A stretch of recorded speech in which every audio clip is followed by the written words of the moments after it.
অনুষ্ঠান বাড়ির মতন রুই মাছের মাথা দিয়ে বাঁধাকপি রান্না করেছিলাম আজকে, তোমাদের সাথে শেয়ার করছি।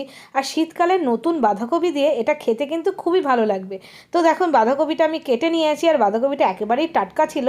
এইদিকে আমি কড়াইতে সর্ষের তেল দিয়ে দিয়েছি। তেলটাকে প্রথমে ভালো করে গরম করে নিতে হবে। নিয়ে কড়াইয়ের গায়ে ভালো করে তেলটা লাগিয়ে নিয়েছি। এরপরে রুই মাছের মাথাটা দিয়ে দিলাম।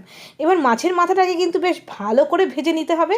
আর এদিকে আমি একটু ভাপ দিয়ে নিচ্ছি, বাঁধাকপিটাকে কেটে ভাপ দিয়ে নিলাম, তাহলে কি রান্নাটা খুব সুন্দর তাড়াতাড়ি হয়েও যায়।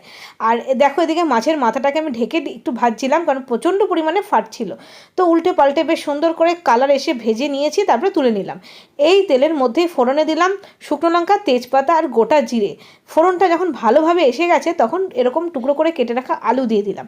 আলুটা দিয়ে একটু নাড়াচাড়া করছি। তারপরে দেখো, আলুটা সুন্দরভাবে যখন কালার এসে গেছে, ভাজা হয়ে গেছে, তখন থেতো করা দিয়ে দিলাম আদা, দিয়ে দিলাম একটা ছোট টমেটো কুচি, পরিমাণ মতন হলুদ, 1 চামচ জিরের গুঁড়ো, আর দিয়ে দিলাম 1/2 চামচ মতন লঙ্কার গুঁড়ো। তার সাথে পরিমাণ মতো নুন দিয়ে একটু জল দেব। জল দিয়ে এবার মশলাটাকে না বেশ ভালো করে কষিয়ে নিতে হবে।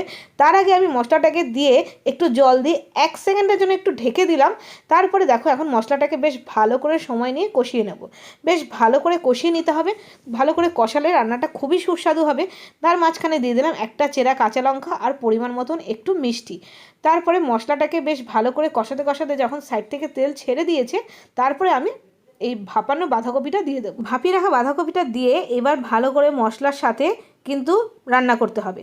সময় নিয়ে রান্নাটা করতে হবে। গ্যাসের ফ্লেমটা মিডিয়ামে রেখে মশলার সাথে বাঁধাকপিটাকে ভালো করে মিলিয়ে নিতে হবে। প্রথমে বেশ ভালো করে মিলিয়ে নেওয়ার পরে আমি ভেজে রাখা মাথাটা আমি একেবারেই দিয়ে দিলাম। দিয়ে গ্যাসটাকে এবার সিম করে দিয়ে প্রথমে 5 মিনিটের জন্য ঢেকে দিয়েছিলাম। 5 মিনিট পরে আমি আবার একটু নাড়াচাড়া করে দিচ্ছি। আরও একটু ভালো করে নাড়াচাড়া করে তারপরে আবার আমি 3-4 মিনিটের জন্য ঢেকে দেবো।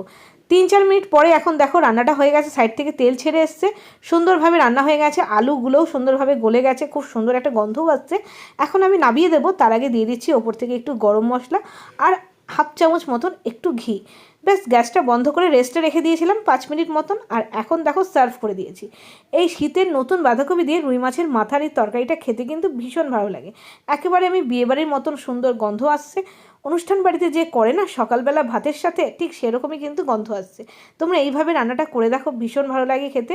এটা রুটির সাথে যেমন ভালো লাগে, ভাতের সাথে ভীষণ ভালো লাগে। তো আজকে এই পর্যন্ত, দেখা হচ্ছে আরও নতুন নতুন রেসিপির সাথে। ততক্ষণের জন্য বাই বাই।